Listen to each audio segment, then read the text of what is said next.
HawkFanatic.com brought to you by Patrick Eads and his staff at Deary Brothers Ford on Mormon Trek. Steve Anderson, Hawkeye Title and Settlement. Mike's E-Keys for Cars. GT Carr and his great crew at Supple's Building and Remodeling. Supple's Flowers, home of 1-800-800-ROSE.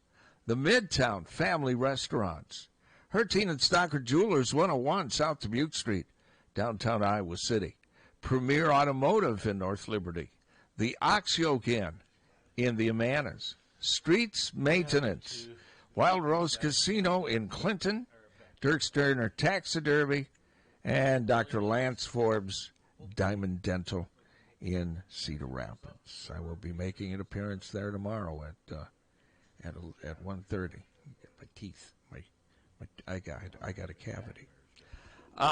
Here is Tom Suter, Pat Harty, and from HawkFanatic.com, Pat, and Coach Don Patterson. Well, Coach, it's a new year, and after the game the other day in Orlando, I think we're glad that it's a new year. Your thoughts? Yeah, it's a good time to reassess where we are and a good chance to worry about something other than the next football game. Maybe we can turn our attention to basketball, I guess. Well, I saw you in passing last night at Carver Hawkeye Arena, and it certainly was a fine ending to a tough basketball game, wasn't it? Yes, it was. I was impressed with Michigan State's team. They're very physical. I thought we did a good job of maintaining our poise throughout the game and didn't get caught up in too much of an emotional outburst at any given time. And thankfully, that last shot went down. Hats off to Caitlin for being able to duplicate what she did a year ago against Indiana. Wonderful that it's happened each of the last 2 years, last second game-winning shots. Yeah, her ability to create space with that going to her left as a right-handed shooter is pretty unusual. Well, I guess the question is, why don't teams double-team her in those situations and force somebody else to shoot? I don't get the defense on that. But it was a great shot, and it's funny, her detractors, and there's a lot of Caitlin Clark haters on social media. Don Staley, for some reason, tweeted something really stupid last night. It was snarky about Molly's foul. And it wasn't a parody account, right? Oh, no. And Iowa fans just attacked her. I don't know. I think Don Staley just needs to worry about her own team. She's got a great team. I don't think she's over last year's loss, but you just got to appreciate Caitlin's greatness. Now, the argument, instead of arguing where she is among women's players, now her detractors are, well, she couldn't play the men's game. She can't dunk. Oh, yeah, okay. I mean, nobody's saying stupid stuff like that. I mean, it's a completely different game, the men's and women's game. But nobody in their right mind is saying, oh, yeah, Caitlin Clark could play on a Division I men's team. Nobody's saying that. I am curious about what Don Staley said. It was credit. It was a great shot, but credit should go to the official who called Molly's, when she got just totally fouled, called it a 3-point shot instead of a. But Iowa still would have had the ball, and Caitlin still would have had. Oh, no, for sure. Caitlin still would have had the same stage and opportunity to make the shot, which she did. For sure, and Molly only made 2 of the 3 anyway. Yeah, so. Well, to my knowledge, I mean, as I understand it, if Molly was fouled in the act of shooting and she was outside the arc, it's 3 shots, plain and simple. Well, I think what Don Staley was saying, it wasn't in the act of shooting. Okay, well, but Molly she was physically mugged. She couldn't get the ball out of her hand because she got physically attacked. Oh, it was a perfect tackle. Yeah, it's just not a good look for Don Staley. No, it's not. It's petty. I agree. I agree with that completely. She seems preoccupied with Caitlin. I mean, just coach your team, and if you meet again down the road, it'll be in the NCAA tournament, and may the best team win. I mean, exactly. I mean, my concern about this year's team, and I was telling you this, so much is being asked. More is being asked from Caitlin this year than last year. Without Monica, that's the only thing I would worry about. They're finding ways to win, but man, they need some others to. I mean, at halftime, didn't she have 19 of their 30-some points? 19 of 35. That's just too many. No, I agree. I mean, they got. And I think she would say the same thing. But these people that are so petty and jealous of her and what are they going to start comparing her to Michael Jordan and Steph Curry? You know, it's just ridiculous. Just appreciate her for who she is. Well, I do. One of the greatest women's players ever. I mean, she's easily in the Cheryl Miller, Diana Taurasi class. I mean, she's in that group discussion is what I'm saying. And it is a concern. I was aware. I know as we were going home last night, Lisa just commented. She said, "How many points do you think Caitlin ended up with?" And I said, "I know the answer to that. It was 40." Yep. And I know that just because the scoreboard said 37 points for Caitlin before that last shot. And 40 out of 76 is simply too many for one person to have to make. I agree. So, the concern is, our other players, they're never going to have the scoring role that Caitlin does, but they need to represent more than half our points, that's for sure. Yeah, because there may be a game in the tournament or something where they just double on her and say, no, you're not going to get your 40 or whatever. If you are, you're going to get it the hard way. But let's just enjoy where they are right now. They've lost once. It's an incredible run. She's an incredible player.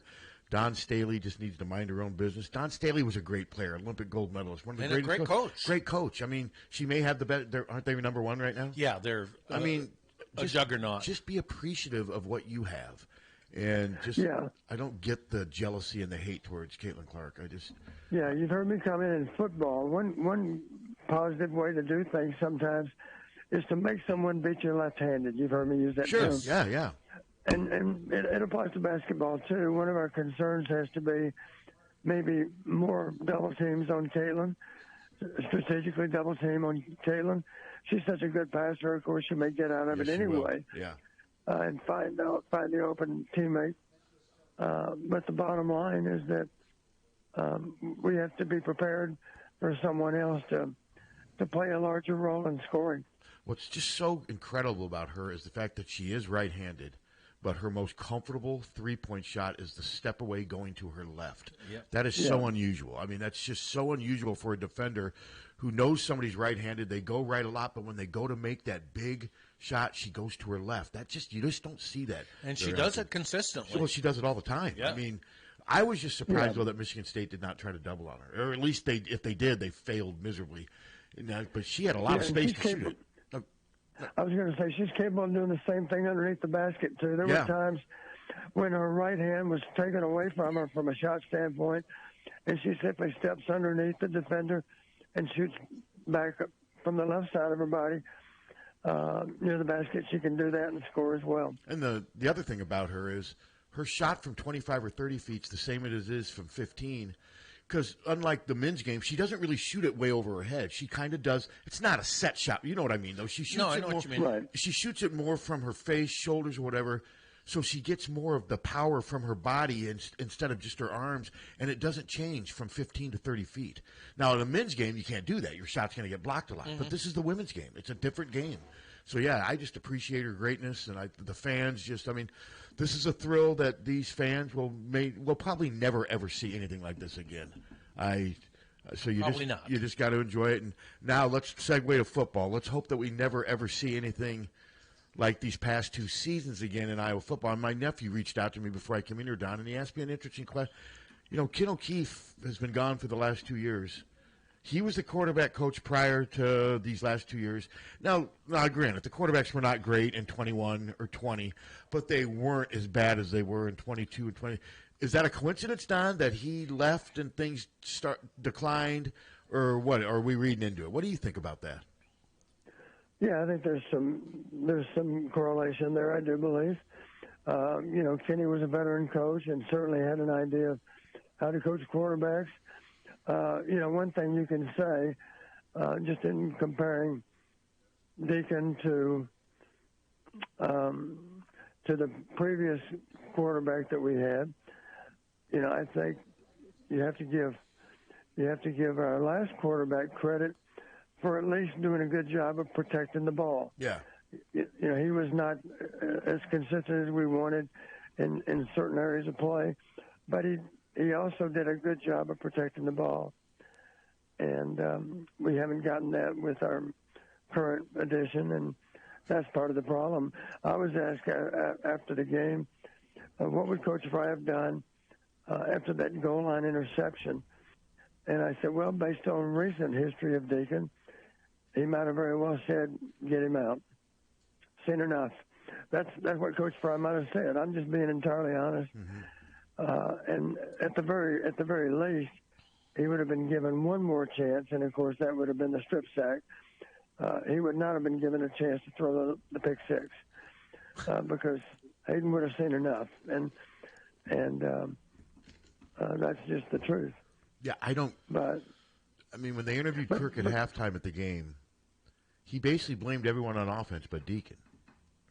He basically just said the penalties and the drop. There were some drops. There were some drops. I mean, that's the problem, though, when your best receiver is a former running back, Caleb Brown. He's not a polished receiver yet. He still lets the ball come into his chest, Don. You saw that. And those are hard balls. And here's part of the problem, too. You've heard me say before, if your receiver is open and you can afford to take a little pace off the throw, then that's a good thing because it makes the ball more catchable. The truth is Deacon throws, if he's throwing with the usual velocity, it could be defined as a heavy ball. Yeah. It comes in. It's not as easy to catch as you wish. That's all. If you're the receiver, and, of course, you practice with Deacon, and he's got good arm strength, and so the ball comes in with velocity. And if you don't have great hands, you may struggle to always make the catch. And that certainly happened with our Ohio State transfer. He doesn't have great hands. If you can make it more catchable, then it's a good thing. And there was a time or two, I think, maybe where the ball could have had a little less pace on it and been a little more catchable. Yeah. Let's face it, if you're running a slant route, you're already angling back toward the quarterback anyway. And if the ball's coming in with velocity, it's not easy to always control it because on top of all that, of course, the defender's nearby and hopefully you can catch it clean because you need to catch it clean because if you bobble it at all, then the contact may be enough to cause an incompletion too. I mean, of course, I had the luxury of watching it from television, but when he threw the pass, I'm like, what are you doing? There was two defenders right there. I mean, he couldn't have gotten that ball to the receiver if he wanted to. And then on the pick six, I'm like, no, you're not sure. Because he zeroed in on the receiver, and the linebacker was right there. It was almost like he doesn't, or he's colorblind sometimes. I got to wonder. Well, it's funny you mentioned that. A term we used to use sometimes is you have to be able to see color, meaning the color of the other team's jersey. It's kind of hard to imagine that he couldn't see either one of those defenders because they were clearly a threat to the ball. And yet he didn't. He let go of the ball. He wished he had it back, but he didn't. And what's so critical, that first, I marked down a few key plays in the game, and obviously if you had to pick one key play, it would be the goal line interception. Oh, without question. Yeah, the score at the time is 0-0. Incidentally, here's something you might not be aware of, probably not aware of, but getting back to analytics, the 10 games I looked at that involved Tennessee, I threw out a couple of those non-conference games. One of them happened to be against one of my old employment sites, and that would be UConn. They beat UConn 59-3. Well, I didn't include that game because that was too ugly for description. And I also didn't include the game against Austin Peay, I believe, maybe is how it's pronounced. So I counted the other 10 games. I used 10 simply because I used 10 of Iowa's games, too. I used the 10 games involving Big Ten opponents, the 9 regular season plus the Michigan game. So anyway, here's my point. In those games, those 10 games involving Tennessee, and it actually applied to the other two, too, Tennessee actually scored the first touchdown in 9 of those 10 games. Or if you want to throw in Austin Peay and UConn, they scored the first touchdown of the game in 11 out of 12 games. So my point was, find a way to score the first touchdown because at that point, you have put Tennessee into very unfamiliar territory, uncomfortable territory. The players may not even understand why they feel uncomfortable. It's because that's not how they start games. They start games by scoring the first touchdown. So that's why I was so excited. We had first and goal at the 4. Kind of hard to imagine we're not going to score a touchdown on that possession. But we didn't, as you know. And Chad Leistikow pointed out, and I think he's right, in the article in the paper this morning, he said the second down play appeared to him to be his own read. I think he's probably right. It probably was his own read. You know where his own read is? Yeah. The quarterback reads the in-man on the line of scrimmage, and if the in-man on the line of scrimmage runs up the field, then you give the ball out to the back. And, of course, he only needed 4 yards at that point, so you'd think there's a good chance to make it unless that defender closes pretty hard. And if he closes hard, then the quarterback simply pulls the ball and then runs to the alley, as we call it. He hits the alley. He just simply runs as far outside that edge man rusher so as to be able to get into the end zone. And you see it all the time in college football. A lot of quarterbacks will pull the ball and almost walk into the end zone. They'll jog into the end zone. That's all they need to do because the other team simply runs out of defenders. And I think that Lightscout's probably right. I think if Deacon pulls the ball, he probably does score on that play. So that's another play that got away from us. And then, of course, the next down was 3rd and goal, and that was the ill-fated interception. Even at that point, even 3 points is big. Obviously, and I was very careful to identify to Kirk. I said, I'm not talking about the first score of the game. I'm talking about first touchdown. We need to find a way to score the first touchdown because that's what the numbers say might be enough to really unnerve Tennessee a little bit. Incidentally, 2 years ago, the same thing applied to Michigan. Needed to find in that Big Ten championship game 2 years ago. Needed to find a way to score the first touchdown because Michigan had actually gone 12 for 12 in scoring the first touchdown of the game. And in both cases, we weren't able to do it, of course. But that was unfortunate that we let that opportunity get away because 1st and goal at the 4, pretty hard to imagine that you're not going to score a touchdown on that particular spot on the field. Well, I've had some diehards reach out to me and say they think that had Iowa scored that it would have been a different game. I mean, come on. Probably not. No, it would. I mean, that's just stupid to say that. I mean, it's possible, though. Believe me, it's possible. Because they didn't fire a shot, though. I mean, other than that drive, they got beat 35-0. I mean, how would it have changed the complexion of the game? But the psychology major that was Hayden Fry would tell you, it might actually affect the outcome of the game. Yeah. We know how this one played out. We'll never know how the other one would have played out. But let's just remind ourselves, those Tennessee players are, in some cases, teenagers also. They're young guys, and they're used to scoring the first touchdown. So the fact that we do it, it could make for a different ending. I think you're right, Pat. Probably not. I could buy that if the game ended up like 19-10 or 24-10. But it may have. Had we scored, it was a complete mismatch. The game was a complete mismatch as it played out. The game was not even close. I mean, that looked like if those teams played 10 times, Tennessee would win 11 times. I mean, it just didn't look. I mean, the Iowa defense got thrashed. I mean, they gave up almost 400 yards. That's what surprised. I wasn't surprised the offense sucked.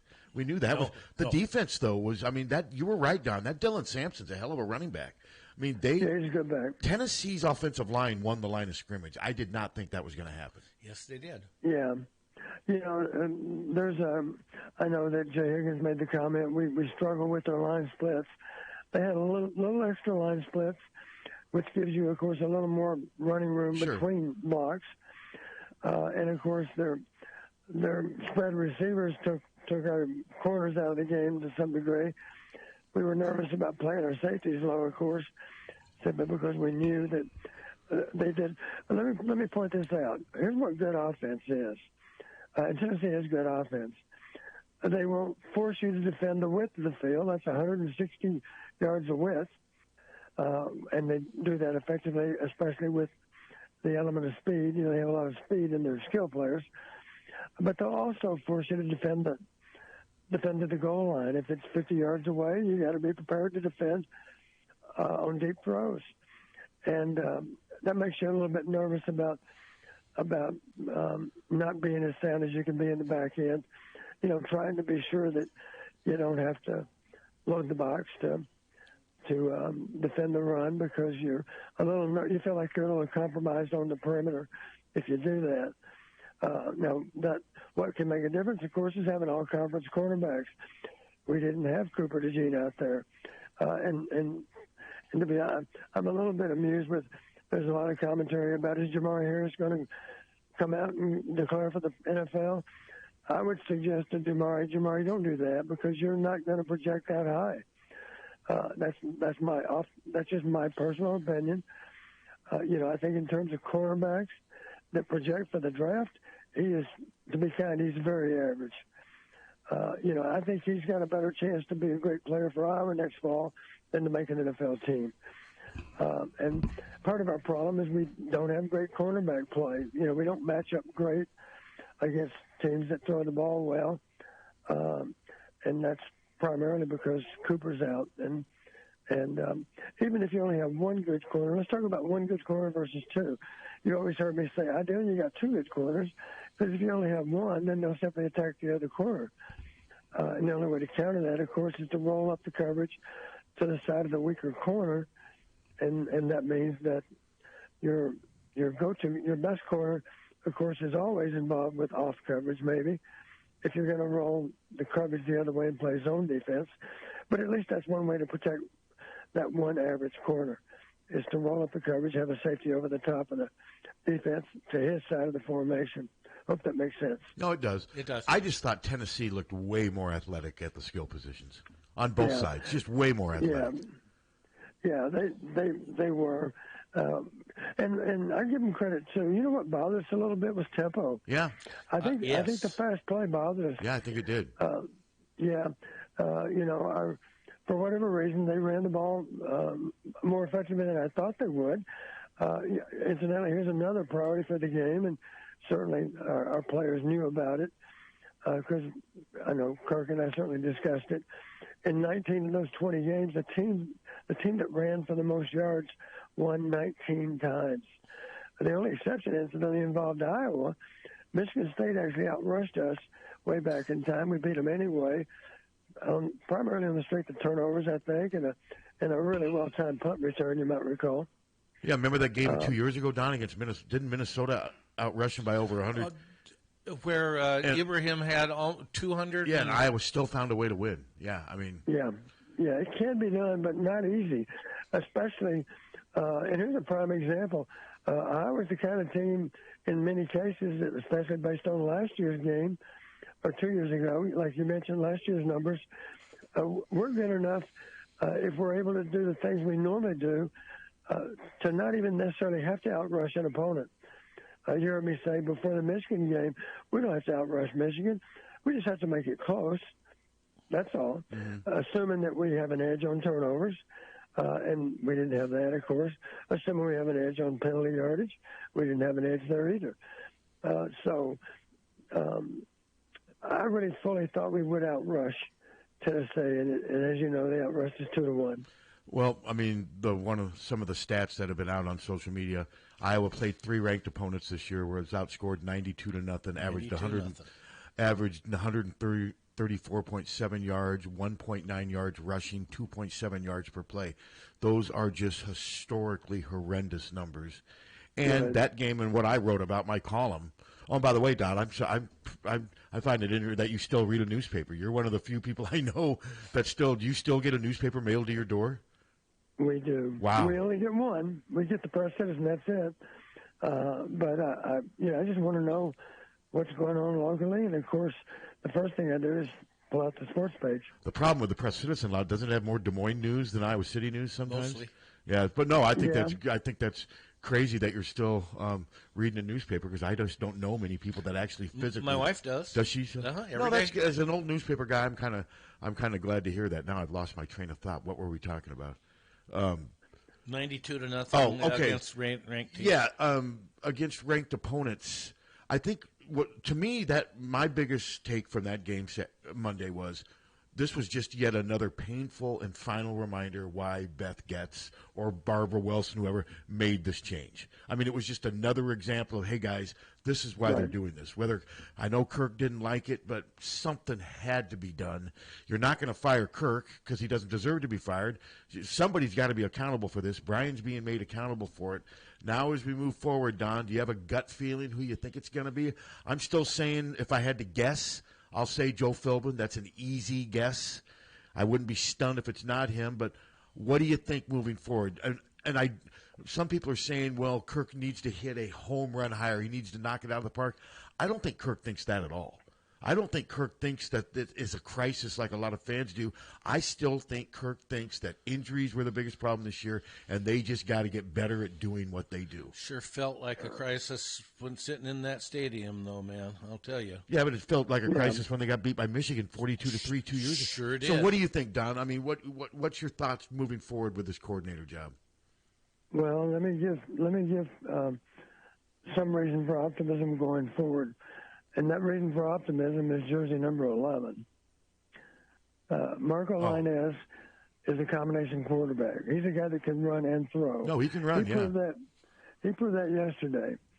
And I was glad to see that happen, of course, because you need to realize, and we just talked about an example on the goal line, a zone read out in the field has same effect, of course. If you have a guy that is a threat to run the ball, that is capable of running the ball, and you pick their spots, of course. I'll give you another example, the University of Washington versus the University of Texas. That quarterback that we're very familiar with, because he had a poor game just a couple of years ago in Kennedy. Mm-hmm. Yeah. But that quarterback, his difficulties at Indiana related a little bit to injury, I'll admit. He took too many hits. He had some injuries that set him back. He doesn't run the ball very much at all for Washington, but in the NCAA semifinal game, he ran the ball against Texas very effectively, and there were any number of key runs that picked up more than 10 yards that involved that quarterback. So the beauty of having a quarterback that has the capability of running, another simple example, when we emptied the box with Deacon at the controls, nobody on defense is worried about Q draw. No. They're focused on playing pass defense because the chances of a run are slim and none. But with a runner at quarterback, there's always that chance of a Q draw. And, you can't, against empty, you can't assume it's going to be a pass. It might be Q draw. Any number of teams do it. I'll give you another example. Josh Allen for the Buffalo Bills. Mm-hmm. You better not assume it's a pass because it might be a run. And he's a very capable runner, and there are others in the NFL. Well, Lamar Jackson's going to be the MVP. I was going to go to Lamar Jackson. I enjoyed watching him play because how do you defend? Here's another example. When Lamar Jackson flushes out of the pocket, he is still looking for a receiver. Mm-hmm. Yes, he is pressing the line of scrimmage. And if he doesn't find one, he's more than happy to run the ball. But here's the dilemma you face if you're playing defense. If he breaks contain, if he's out of the pocket, now what do? Do you react up and try to tackle him short of the necessary yardage he needs? Or do you continue to play pass defense? It really doesn't matter what you do, you're going to be wrong. If you defend pass, he'll run for another first down. And if you press him, he'll find an open receiver, and that'll turn into an even bigger play probably. So that's the beauty of having a mobile quarterback. I'm excited about what Marco might do before he leaves Iowa, and that is simply give us the kind of big play potential at quarterback that we need. If he ever plays. I mean, what if he's third? If he ever plays. Yeah, what if he's third team again next? I mean, McNamara is going to be the quarterback next year. If he stays healthy. If he stays healthy, he is their quarterback. Or if he gets healthy. And they are bringing in a kid. They're bringing in a kid from Florida who's got sprinter speed. He's fast.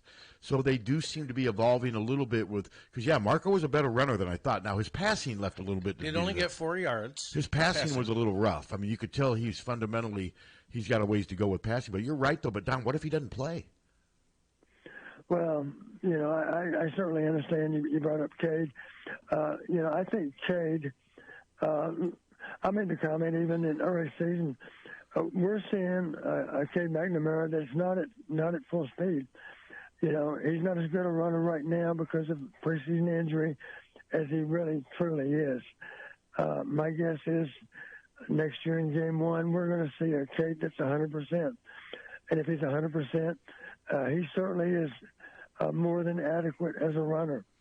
You know, he's proven that in the past. He proved that for Michigan before he was injured at Michigan. He proved that 2 years ago against us in that season. So you simply need mobility at quarterback. It does help to have a guy that can escape and make something happen with his legs, with his feet. You've always heard me say you got to at least be able to extend plays. You got to be able to move in the pocket, buy time. That's a little bit of Deacon's problem. He doesn't have very good pocket awareness. Part of that is simply because he hadn't played that much. We say that. He's played 2/3 of the season now. So, and incidentally, one thing I would tell any young quarterback, one thing you need to be able to demonstrate, every quarterback has a learning curve.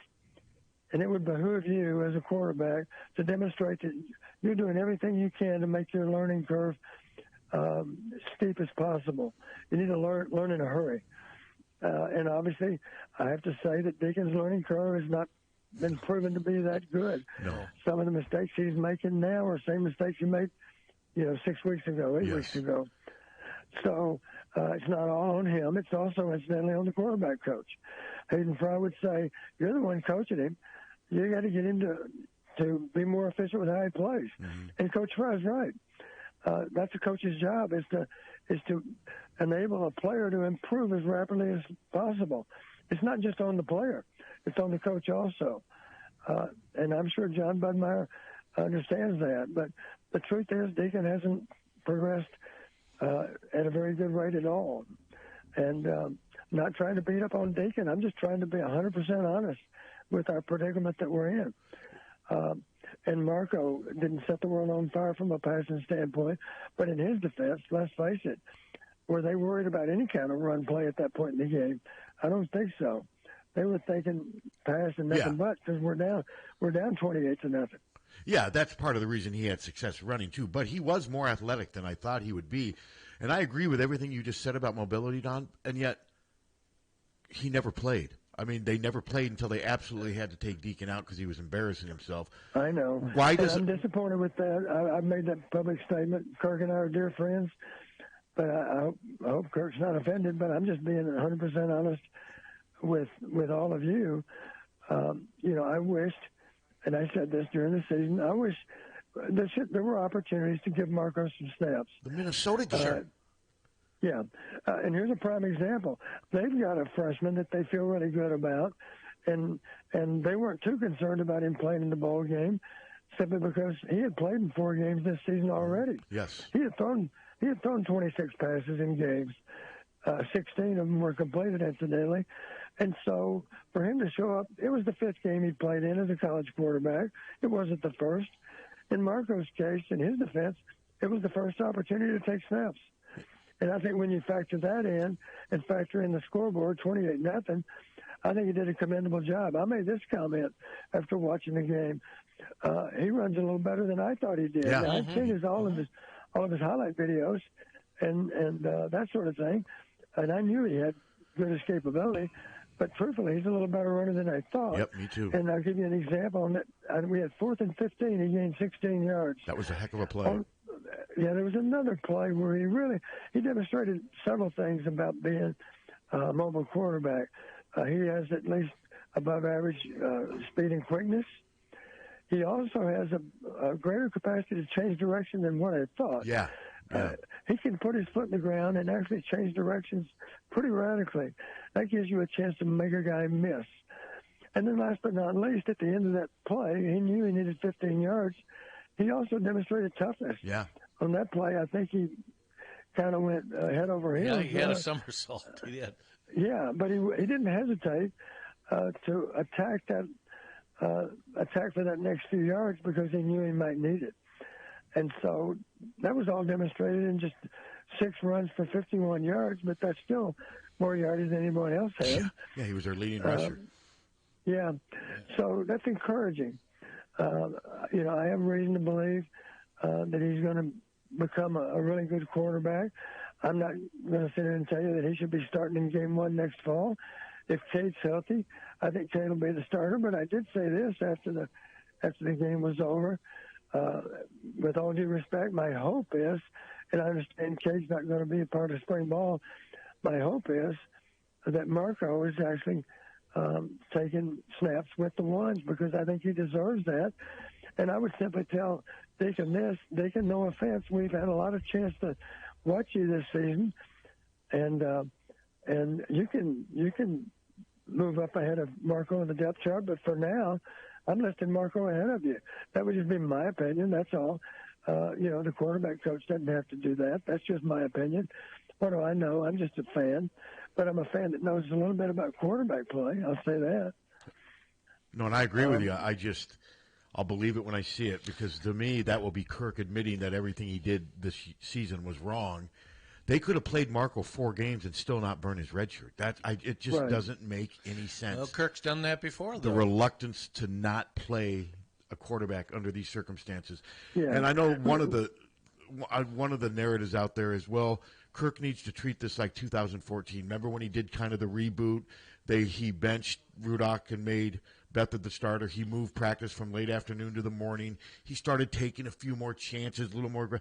The problem is, though, the circumstances are way different now than then. First of all, the offense wasn't near as bad in 13 and 14 as it was now. No. And Brian was just in his second and third year on the staff, was still highly popular. The fans loved him. The media loved him. He was still early in his run. The circumstances are completely different now. I don't see that comparison. It doesn't make any sense to me. What do you think, Don?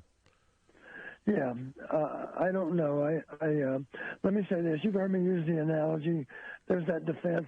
Well, look at Deacon's record as a starting quarterback. We had the same thing with Spencer. Mm-hmm. But you've heard me comment. A pretty good analogy is if you own a grocery store and you have a really successful business. Let's use Hy-Vee as an example. Doesn't have to be Hy-Vee. It could be anyone. But you have a really good store. You're making really good money. You have a great meat department. You have a great produce department. But your bakery is below standard. What do? Well, you need to get another person in charge of the bakery. That's, even though your business is succeeding, why not try to max out what you can do with your business? The same thing could apply to a football program, of course. If your defense is good and your kicking game is good and your offense is not nearly as good, well, maybe you can either get new players or get new coaches in key positions. And obviously it's sometimes a lot easier to replace a coach than it is to replace a bunch of players. No, you're right. Yeah. Or another analogy, here's one to think about. I've just thought about this one too. What if you're a track coach and you have a relay team that's really, really good, except there's one guy on the relay team that's not really carrying his weight? What do? Well, you got to find a better guy for your relay team. You know, even if you have to go out and recruit one, you got to find a better guy to be 1/4 of that team. And you could think of offensive coordinator, defensive coordinator, kicking game coordinator, and head coach. There's your relay team. If one of them's weak, you need to replace him. And that would even include, of course, the head coach. Yeah. The head coach to me has not been nearly the problem that we've had with our offense. That's been our problem, obviously. And I know injuries were a problem. Don't get me wrong, but the first 2 games of the season, everybody was healthy. I know McNamara had the quad, but he was healthy enough to play, and the offense was still horrible. With Lachey, with Eric All, with McNamara, with all those people, the offense was horrible. And that's why it gets back to game planning and play calling. You know, you've got to help your offense as much as you possibly can. You've heard me say, Coach Fry would say, you know what, that wasn't good enough. So I know you're spending a lot of time already in preparing for the next game. You need to spend more time. Obviously, it needs to be productive time, but you got to find a way to get it done. If you have to burn more midnight oil, that's what you do. Okay, the offense is obviously, at least to my eyes, completely broken. So if you were the new offensive coordinator coming in, what steps would you take? Well, you've heard me brag on Tennessee and brag on University of Washington because they can require you, they attack you for the width of the field, and they also attack you all the way to the goal line. So we got to be better in attacking teams downfield, and there's multiple ways to do that. But it also, here's another concern that I had. You're probably aware, I know you're aware that they had 6 DBs that were not not available for the game. Yeah. They had a true freshman playing cornerback, and one of my disappointments is we never really attacked that player. Now maybe he's a great true freshman. The announcer kept bringing that up too. Yes, the announcer kept saying. Yeah, we simply don't know. The guy was out there playing. He's got an impressive bio, but he hadn't played, not very much. He had played a little bit this year. I do recall that, mostly against Vanderbilt. Of course, that was a routine win for Tennessee. But he hadn't played that much. He was a very inexperienced corner. I remember what Nebraska did to us when we had an inexperienced corner on the field last year. Or was it last year. Mm-hmm. Yeah. They didn't go after the other corner. They went after the inexperienced corner. And we tried a couple of young players, and neither one of them was able to play well enough, in part because Nebraska was smart enough to put their best receiver against our inexperienced corner. That's smart football, to do that. Now that receiver's now in the NFL too. Yeah, he's a good player. He's a 1,000-yard receiver. But imagine what we do to have a 1,000-yard receiver on the team. But Don, it brings me back to the question. I just don't think Iowa has enough. You call them man beaters on offense, perimeter. I just don't think they have enough. They need to get better receivers. No knock on the current ones, but they need to, but you're not going to be able to get better. It's a catch-22. You're not going to be able to get. But that phrase "man beater," that's something that gives you a chance to get it done, even if you don't have superior personnel. Rub routes don't require a lot of speed. They simply require a full understanding of how to manipulate the defense. How to put one of your receivers in position to help the other receiver without drawing a foul, of course. Mm-hmm. So you have to present as if you're likely to catch the ball. That's just one simple example. There are all kinds of others of man beaters. But you're right.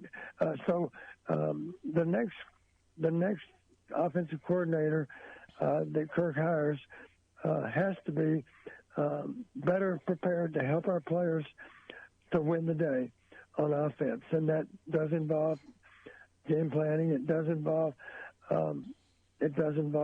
play selection on game day, things like that. Here's another thing that I'm irritated to hear sometimes out of fans. I made a comment. We have to get a coach that can do a better job of attacking teams downfield. We have to be prepared to play a lot of one-back offense. Nothing wrong with that. We do some of that already.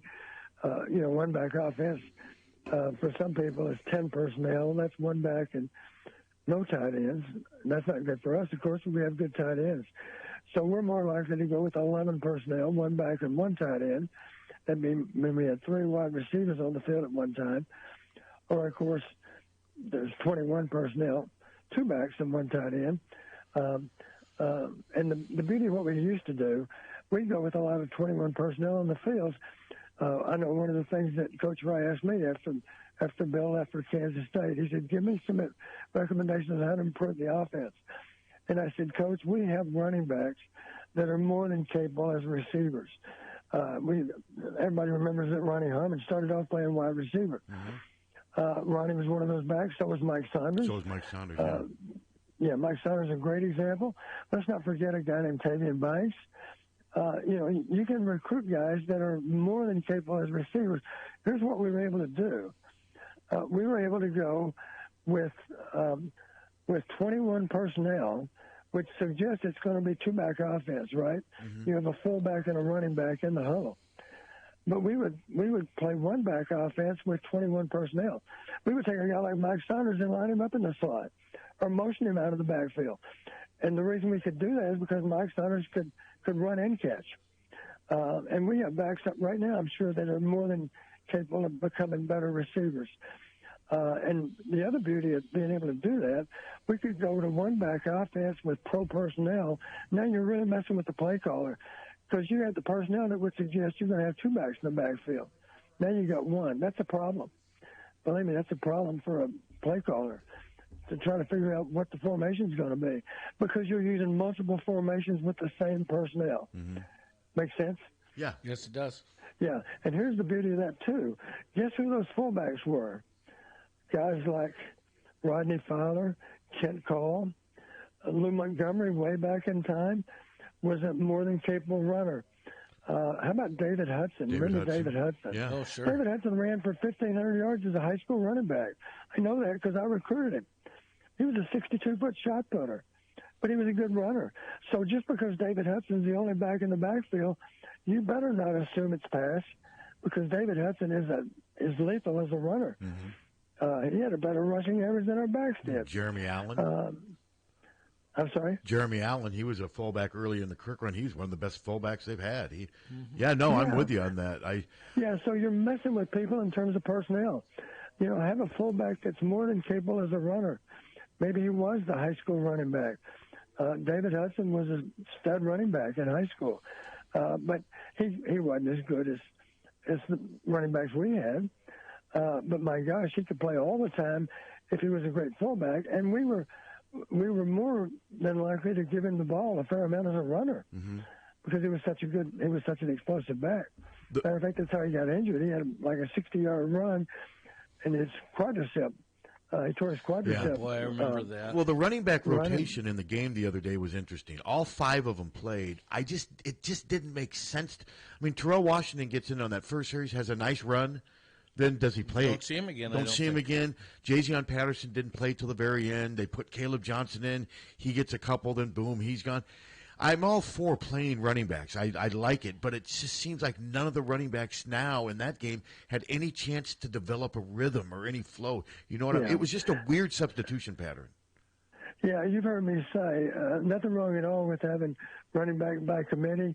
No. But I never really think outside of three. You know, it's hard to get anybody enough playing time if there's more than three involved. You know, a third running back, their third running back, of course, was their starter in the bowl game. And Samson, he was good. He only averaged eight carries a game, but he also played in 11 games. Yeah. I mean, you know, and we did that with our third running back. But I will admit, I was surprised. And early, that was a very good run by Washington. I thought he was going to score. I did too. I thought he was going to score a touchdown on it. Yeah, it was a nice run.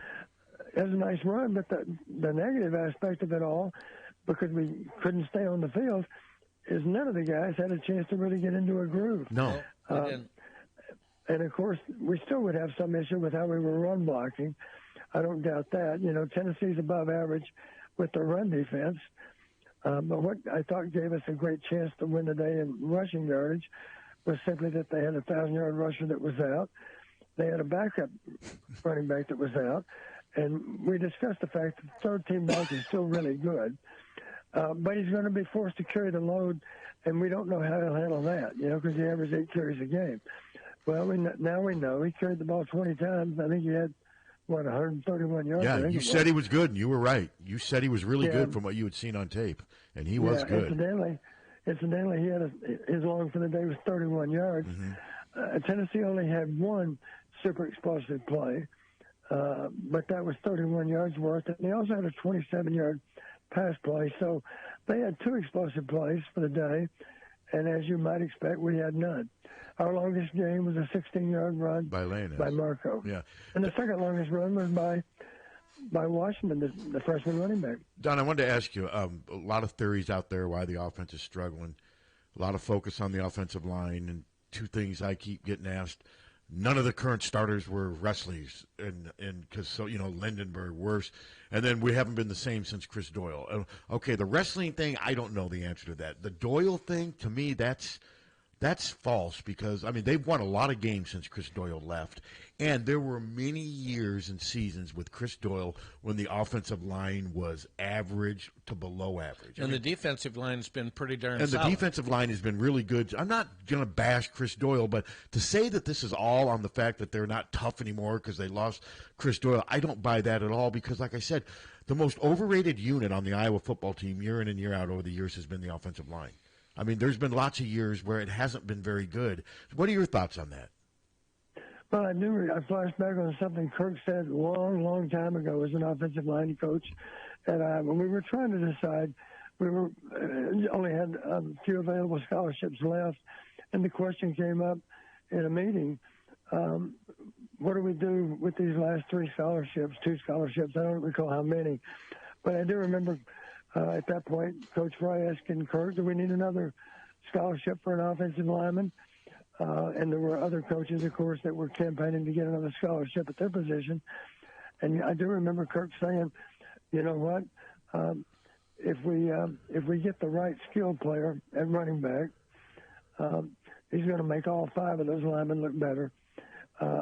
I'm certainly on board with getting another running back. I remember Kirk saying that years ago, and there's a lot of truth to that. Mm-hmm. The game will never change. There's going to be a rule that says 5 players have to show up in that huddle wearing numbers 50 through 79, at least 5, right? Mm-hmm. 5 linemen. You can't show up with anything less than 5. But if the right back is carrying the ball, he's going to make all 5 of them look better. Because if they can just tie their guys up a little bit, then he'll be gone with the ball anyway. And there's some truth to that. If you can do a better job of recruiting a game breaker at receiver, a game breaker at running back, a game breaker at quarterback, a game breaker at tight end comes to mind too, because we've had some game breakers at tight end. Then it can make a lot of difference in how the offensive line is perceived. If you have better skill, then obviously part of the result of that is they can make the offensive line look a little bit better than maybe they really are. Mm-hmm. It's not like we're just gashing people with our run blocks, but we are doing the best we can with those matchups, and we are tying people up. And if we tie them up just a little bit of time, then our skill guys are gone anyway. Yeah, I thought that opening drive. Sense. I thought the opening drive was impressive. I thought the offensive line looked good on that opening drive. They were physical. They had a surge, and then it just kind of stopped.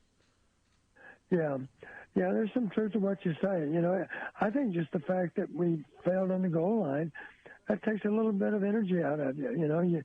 You like to think it doesn't affect how they feel, but it does. It's an emotional game, and you just failed. You failed in a major way. You're on the 4-yard line, and you failed to get any points. Mm-hmm. It's difficult to overcome that. That's a huge setback, and at the same time, of course, it's a boost for the other team in terms of morale. I at the time was hoping that we were going to just try to get it done on the ground, and if we don't get it in, at least take 3. But of course, that's not what happened. No, it's not what happened. You're right about that. And let's right now we're lamenting our offense, and I understand that. But let's not forget, there's room for improvement on defense too. Oh, sure, indeed. And that's simply we were not very good at forcing turnovers. No. Some of the blame goes to the defensive players and coaches. Some of the credit goes to the opposing offense, because people have kind of figured out one way to play Iowa is just take great pains to be sure you don't beat yourself. Yeah. And protect the ball better than you have in the past, which means, don't put your quarterback in too many compromising situations. A good example, the Michigan fans, I'm sure, were not happy with their offense versus Iowa. But one of the things that Michigan was determined to do, let's be pretty conservative on offense, but let's not turn the ball over. Let's not beat ourselves, because that's how Iowa beats people in so many cases. That just reminds me of the Penn State game this year, as Penn State was very methodical that entire football game. And it yes, worked. and I'm sure a lot of their fans were frustrated. Yep. Why don't we take some shots? Why don't we? We're too conservative. My God, they're too conservative. They were 4-yarding us to death. Yep. They snapped the ball 97 times, I recall. Yeah. None of them were 20 yards long. Yeah, the third quarter any was... number of them were in the teens. It's not like they were all 4 yards in a cloud of dust. They had some good plays in there, too. And we did a good job of preventing them from making any big plays. But they kind of beat us like we tend to beat the other team. They beat us with ball control. They beat us with not beating themselves. That opening drive of the third quarter against Penn State was disappointing. Yeah. It was Yes, 10-0. You were hoping to get a good 3 and out, get the offense back on the field. Granted, it probably wouldn't have scored, but still, when they drove down the field on 6, 7, 8-yard runs between the tackles, and it was 17-0, then you knew it was over. I guess what surprised me the most about the defense on Monday was that Tennessee won the line of scrimmage. I mean, the Iowa defensive tackles, and maybe the wider gaps had something to do with it. I just didn't think Tennessee looked – I knew they were going to be quicker and have more finesse and be better in space. I didn't think they were going to be more physical, but I thought their offense was more physical than the Iowa defense, or is that me reading it wrong, Don? Well, if you go back and look at the tackle charts, very few tackles on the part of our safeties. Which is unusual. Yeah, it is unusual. And one reason it's unusual is because, in general – they were not as close to the line of scrimmage as they are against other teams. Mm-hmm. I think they did play with a little more depth. And obviously they're trying to be sure that we don't get beaten over the top. So that's part of the problem. They're difficult to defend because they're two-dimensional with their offense, run and pass. Yeah, that quarterback was way – when I saw that he was 6'5", I'm like, oh, he's probably not very elusive, but I had never seen him play before. I don't follow recruiting. I know he was a 5-star, but he was very elusive. And, Don, he was patient the way he read his blockers. I was impressed with the 3 touchdown runs he had. None of them were – well, the first one was easy because he ran, but that was a tough run. I mean, he did a really good job of waiting for his blockers. Yeah. Yeah, he's got the kind of athleticism you want. Yes. He's above average as a runner. You don't have to be a great runner necessarily. But here's the truth. Somebody was talking to me about Marco going forward. And I said, well, Cade has a wealth of experience. Cade's one of our best leaders this year. I'm sure he'll be one of our best leaders next fall, too. But really, in some ways, Marco reminds me of a young J.J. McCarthy. J.J. McCarthy's a good runner. Mm-hmm. He's also a capable thrower. I think someday that Marco's going to be able to play a lot like J.J. McCarthy plays for Michigan. Well, I think Marco's more physical. He's bigger. He weighs 225 pounds. He's built pretty solid. And But yeah, no, I was impressed with his ability to run the ball, and everyone's saying, well, they got to hit the portal hard. They don't have any scholarships right now. They don't. These people saying, well, they got to go out and get 4 or 5 receivers. They can't. I mean, there's going to be some roster fluidity that changes. I get that. But right now, their hands are tied. They got to make do with what they have. Yeah, it's going to be complicated. Roster management is very important. And here's the reality of it all. We don't have a lot of spots open for transfers anyway now. No, that's. And so the tricky part is going to be, if a guy says, I've already made up my mind, I'm coming back. Well, the delicate little issue that we face is it's nice that you want to be back with the team, but can you provide as much help for us as what we need versus some other guy that wants to transfer in? That's complicated. A scholarship is a 1-year renewable contract. Yeah, it's big business. Yeah, and we've always made it a priority to honor scholarship commitments we've made in the past. But in terms of NCAA rules, you're not obligated to extend a scholarship beyond more than 1 year. So there are going to have to be some hard decisions going forward. The transfer portal does present a lot of options.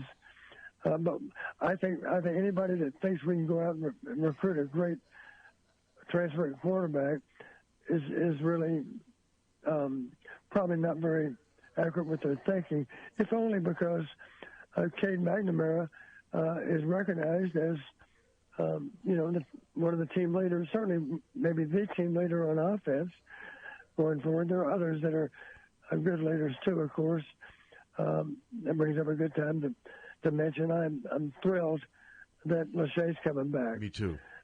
Because he's also a team leader, and I'm excited about what he can do with his next year. So I think anybody that thinks we're going to have all kinds of options with transfer quarterbacks is kind of crazy what they're thinking, because a guy that's a surefire transfer that you might want is going to say, now let me get this straight. You want me to transfer in, and yet you've got Cade McNamara coming back. He is their quarterback. Yeah, it doesn't make any sense. He is their transfer portal quarterback. It's just being pushed back a year. Yeah, no, he's the guy. So, they need receivers, but like I said, they don't have any. They're fine with running back, even if they lost one or two of those running backs. They got 5 scholarships. They're going to have 2 more come in. They could have 7 running backs on scholarship next year, but I don't. I think somebody will hit the portal at some point. I think, but it'd be nice. Terrell Washington looks like the kind of guy that could maybe play slot. Nico Regani's position. To me, that's what they need to do. Try to get your best players on the field, maybe at different positions. Yeah, you're right. We need game breakers at receiver positions. We need a game breaker, of course, at running back too. But you're right about one thing. Let's not forget the reason Ronnie Harmon was playing receiver against Tennessee, incidentally, in the Peach Bowl in 1982, is because Owen Gill and Eddie Phillips. Yeah. Yeah, we needed help at receiver, and Ronnie presented us with that help. Dave Moritz had a huge game, as I recall, also. But I think Ronnie scored 2 touchdowns in that Peach Bowl in '82, I believe. Yeah. So, are there guys that can help us? Yeah, absolutely there are. And again, I would say, don't eliminate a guy just because he's a little bit on the short side. I agree. Just look for guys that are explosive.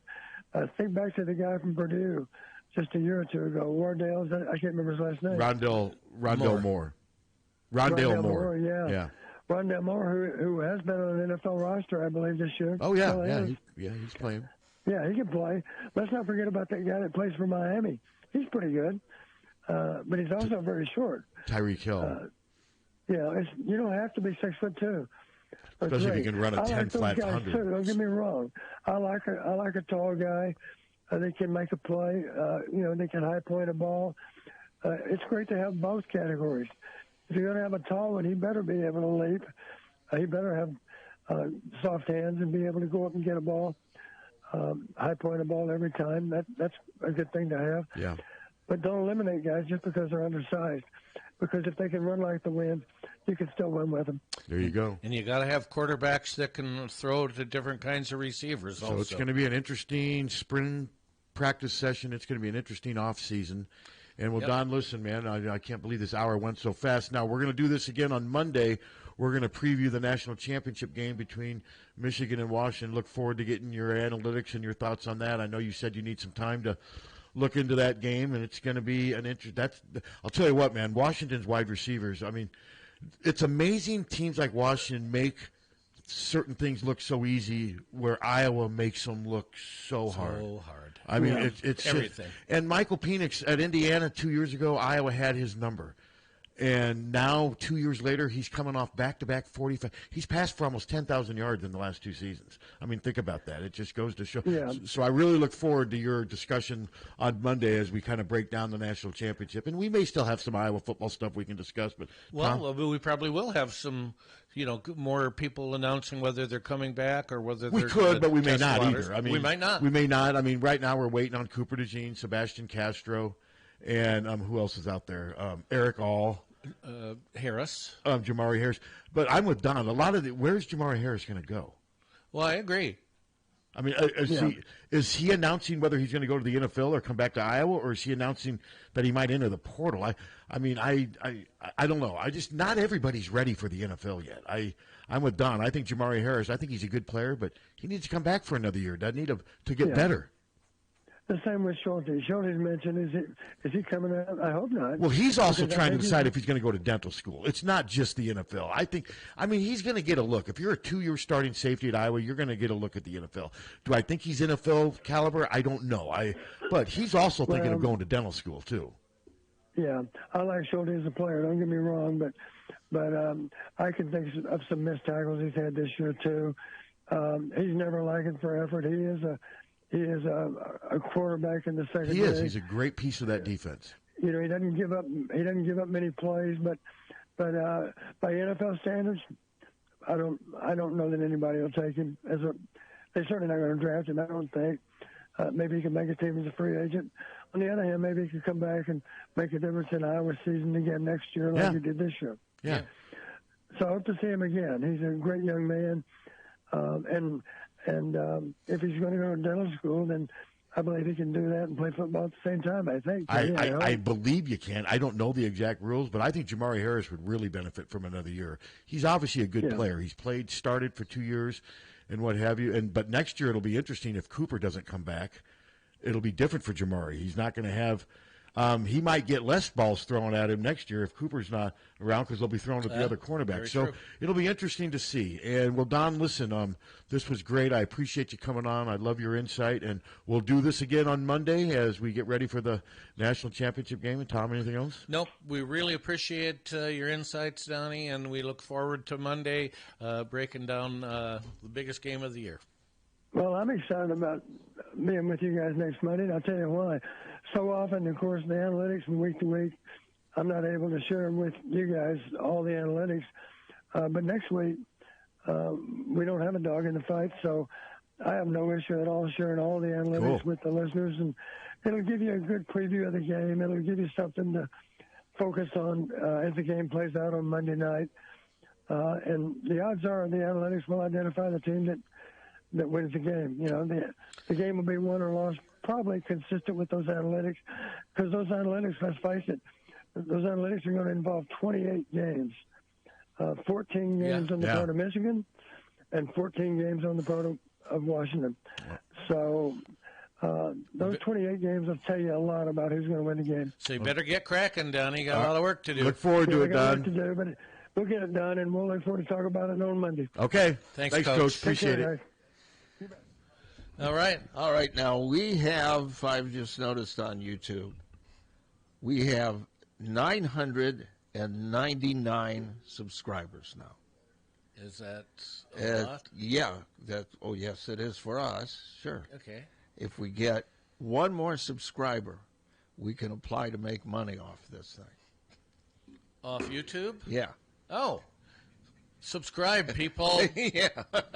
It takes 1,000. Get Takes cracking. 1,000 before. Well, just tell somebody you know to. Well, I'll tell you what. I would like it to be fair. Let's take a break. Yeah. And when we come back, I'm sure we'll have over 1,000 subscribers on YouTube. I'm sure we will. Okay, well, we'll see. We'll be back. From the Harty and Stalker Studios in the heart of the Hawkeye Nation, this is the mighty 1630 KCJJ, Iowa City. Harty and Stalker Jewelers, making memories, making moments. Mostly cloudy today. We'll get to around 36 for a high this afternoon. The wind will be from the northwest at around 5 to 15. We'll clear out tonight, drop down to around 20 for an overnight low. Tomorrow, partly cloudy, 32 on Friday. Mostly cloudy, high of 36 with a few light snow showers on Friday night into Saturday. Saturday, other than the light snow, will be mostly cloudy. 37 by Sunday, cloudy. High of 38. I'm meteorologist Sean Cable on the mighty 1630 KCJJ. Outside now, it's 33. KCJJ weather, brought to you by Plum Supply. Plum Supply kitchens and baths. Your home never looks so beautiful. 1-800-800-ROSE. 1-800-800-ROSE. Your FTD florist is the only number you need to know to send flowers anywhere in the country or Canada from anywhere in the country. 1-800-800-ROSE. It's so easy. Just remember one number. 1-800-800-ROSE. Your FTD florist. 1-800-800-ROSE. Remember, For a gift that your loved one will treasure for a lifetime, find it at our family-owned jewelry store in Iowa City, Hertine and Stocker Jewelers. We can show you diamond engagement rings, colored stones, fashion jewelry, and watches. Our jewelers are on site, so we can design jewelry for that special person in your life. We are Hertine and Stocker, serving Iowa City and the surrounding area for 3 generations. Hertine and Stocker Jewelers, downtown Iowa City, and HertineandStockerJewelers.com. Ask for Willa, Terry, Tim, or Kate. One of us is always there. Don't wait for an emergency to get a backup for your car keys. Unlike the olden days, car keys have gotten extremely complex. Mike's eKeys for Cars can generate the most technically advanced automotive keys that are on the market today. For spares and lost keys, Mike's eKeys for Cars can produce most conventional transponder, high security, and remote head keys. Mike's eKeys for Cars will keep you on the road. Call 319-330-9185 and schedule an appointment today. Don't wait until it's too late. Call 319-330-9185 today. GT Carr, owner of Supple's Building and Remodeling, has been offering unmatched service and quality for over 25 years. The trained professionals at Supple's Building and Remodeling will install and guarantee the products used in any job, no matter how big or small. They also stand behind their work and offer no-nonsense, exceptional customer service from design to completion and beyond. Whether it's a simple window replacement or a major house addition, you'll have the confidence that Supple's Building and Remodeling is committed to quality. Visit Supples.net or call them today at 319-337-2246. If you're looking for a new or used car, truck, or SUV, you should know Deary Ford is here for you. To give you the best selection and pricing on new Fords, Deary Ford is here for you. To work with long-term experienced sales and service reps, Deary Ford is here for you. To give you the highest trade values, Deary Ford is here for you. To provide pickup and delivery and mobile service for our customers, Deary Ford is here for you. Hurry in or shop online at DearyFord.com. When you go to a family restaurant, you want 3 things. 1, a wide selection of breakfast, lunch, and dinner items. 2, you want those selections to be affordable and delicious. And 3, you want to be treated like family. You get all 3 at the Midtown Family Restaurant. Breakfast items available anytime the doors are open. Legendary tenderloins, onion rings, and hot roast beef sandwiches. And special ribeye and shrimp nights. Daily specials at each location, and no matter if you're coming in solo or with a group of 20, you get the same special family treatment. The Midtown Family Restaurants at Court and Scott Streets and at the Walmart Plaza on Highway 1 West. Follow them on Facebook or at MidtownFamily.com. The family's waiting for you. Car won't go into gear? Call Premier. Premier Automotive in North Liberty offers full-service mechanical auto repair, in addition to being Eastern Iowa's most trusted name in auto body repair. Use Premier for all your auto repair needs: brakes, oil changes, air conditioning, diagnostics, transmissions, or preventative maintenance. Whether you hit a deer or your car won't go into gear, see Premier Automotive in North Liberty. Don't let just anyone take care of your smile. At Diamond Dental, you can expect compassion, expertise, and a personalized care plan to protect your teeth for life. With more than 30 years of combined experience, Dr. Forbes and his staff are prepared to tackle even your toughest dental problems, leaving your smile healthy and sparkling. Diamond Dental offers a full range of general and cosmetic dentistry, as well as dental treatment options for snoring and sleep apnea. It's never too early to start thinking about what's best for your smile. Schedule an appointment today by calling 319-390-3703 or visiting the office at 5815 Consul Street Northeast, Suite D1 in Cedar Rapids. You can also visit DiamondDentalPC.com for more information. Dr. Forbes is a proud sponsor of the Hawkeye Wrestling Club and the Inner Circle. Let the Diamond Dental team provide superior care for your entire family. Dear U of I, just a note to let you know, if you're ever thinking about selling Kinnick Stadium or Carver Hawkeye Arena, please consider Hawkeye Title and Settlement. We're here to provide efficient, high-quality real estate title and closing services. Signed, Hawkeye Fan Forever, and send. Hi, this is Steve Anderson with Hawkeye Title and Settlement. Whether it's a large commercial property or if you're buying your first home, remember, we're here to help. Hawkeye Title and Settlement Services of Iowa City. You'll love our team just like you love the Hawks. Are you tired of living in a home that doesn't quite meet your needs? Then it's time to call the experts at Streets Maintenance. Their team of skilled professionals specializes in renovations and remodeling, transforming your home into the space you've always dreamed of. From kitchen and bath remodels to complete home renovations, no job is too big or too small. Streets Maintenance will work with you every step of the way to ensure your vision becomes a reality. So don't wait any longer. Call Streets Maintenance to schedule your consultation at 400-4483. Let's start building your dream home today. Hi, this is Jill Sterner with Sterner Taxidermy in Lone Tree. It's hunting season again, and I'm inviting all of you hunters to follow us on our Facebook page. You can view Dirk's award-winning artistry, his workmanship that he completes with each individual piece. We can be reached at 319-330-1774.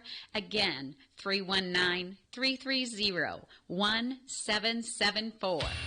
Earning $100 in free play at Wild Rose Casino and Hotel is as easy as 1, 2, 3. Sign up to be a part of Club Wild, and you could earn up to $50 in free play on your first visit. But it doesn't stop there. You could earn an additional $25 in free play when you come back a second and third time. When we say you'd rather be here, we mean it.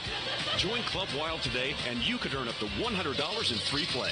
See Club Wild for details. Must be 21 or older. If you or someone you know needs gambling treatment, call 1-800-BETS-OFF.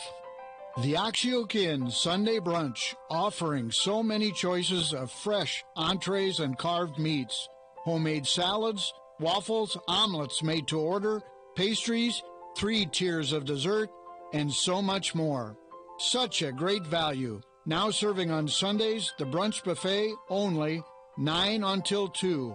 See you this Sunday. The Oxyokin. Oxyokin, where you'll always leave happy. We have got our 1,000th subscriber. Don't everybody rush in and subscribe at once. How you doing, Steve? Why are they... I don't know. Hunter asked Tom a question, and now it's a long answer. It's like a Jan answer. Shut up! I hear you. They're sitting down. So anyway, you guys... so what? You guys are... Well, we got our 1,000th, his cousin. I told you we would. Nephew? My nephew. Okay, well, we should All get... right, I mean, Pat's nephew. Good job. Yeah, keep it up. You going to send him a check? Keep subscribing. Please. So is it free to subscribe? Yes. Oh, even better. better. You just click on subscribe. That's even better. Yeah. And then I will call him sometime this week and ask how we can monetize it. And my nephew's under the impression that this is going to maybe lead to more money for his uncle. It No. won't, Frankie. No. Not at all. Don't. No, this will lead for more money for you. For me. And that's really all you care about. Well, right now, yes. So, Frankie, I appreciate your help, but it'll do no good for me. Well, you don't know that for certain. Yeah, maybe you will one day will make so much money off of YouTube. Yeah. Sure we Who will. knows? There you go. Yeah. I see that happening. But no, thanks, Frankie, for being the 1,000th subscriber. Yeah. And hopefully we can keep building. We hope. Yeah, keep building. So, okay, we obviously... God, it's already almost 10:30. Yeah, we dissected the Citrus Bowl.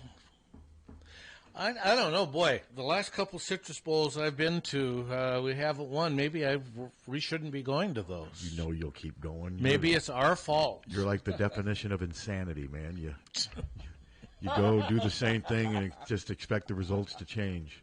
Oh, you hope. Was there a lot of Iowa fans there? Not really. Man, that stadium looked empty. The whole upper level was empty. Most of the upper level was completely empty. From our seats, we saw mostly Tennessee fans. Yeah, I mean, the Bulls just aren't what they used to be. They're going to continue to fall apart, I think. I mean, the Citrus Bowl is nothing what it used to be. Gavin DeGraw did a song and a half. Yeah? I don't even know. I mean, literally. Who's that? Is that a country guy? No. No, it's big. And actually, I like Gavin DeGraw, Yeah, but he's a good artist. he did a song and a half. How expensive were the beers? How about the bands? Were they how The long bands were fine. Why did he only do long half were a they? song? So that you could get both marching bands. Oh. Yeah. Yeah? How much? No, he had a song and a half. "Oh Chariot." And, I've never heard of him. How much were the beers? Okay. How much were the beers? I think $12. How many did you have? One at the beginning and one at halftime. So you spent $24 on beer. Yeah. That's Hello. amazing. Suter, worst game to sit through for you. Was it the Rose Bowl or the Citrus Bowl? The Rose Bowl. No, Still not the even Rose Bowl, close.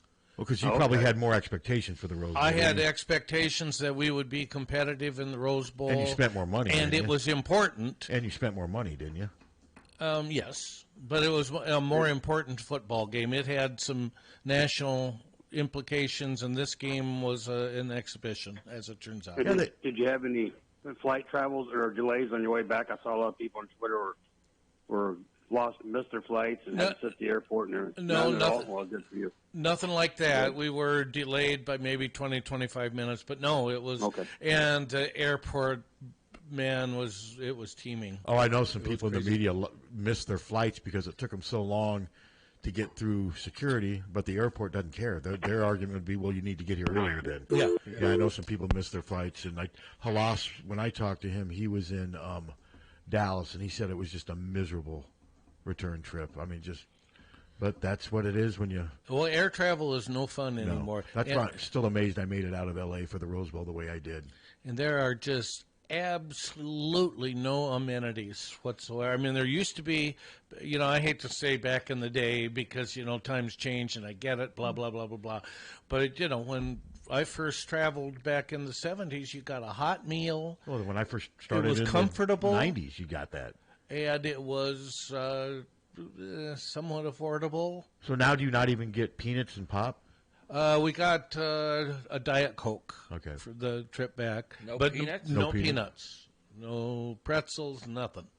That sucks. Nothing. But I was surprised at how the upper deck was just empty. Yeah, it was. You're right. So what do you think? There was 35,000, 40,000 people there maybe? What does it hold? That I don't know. I'm not sure what Camping World Stadium holds, but... I mean, the lower sections, for what I could see, were pretty full.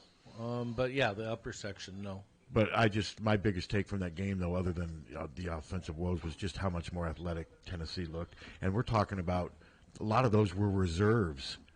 Oh, yeah. I mean, those D-backs, and most of those guys were reserves.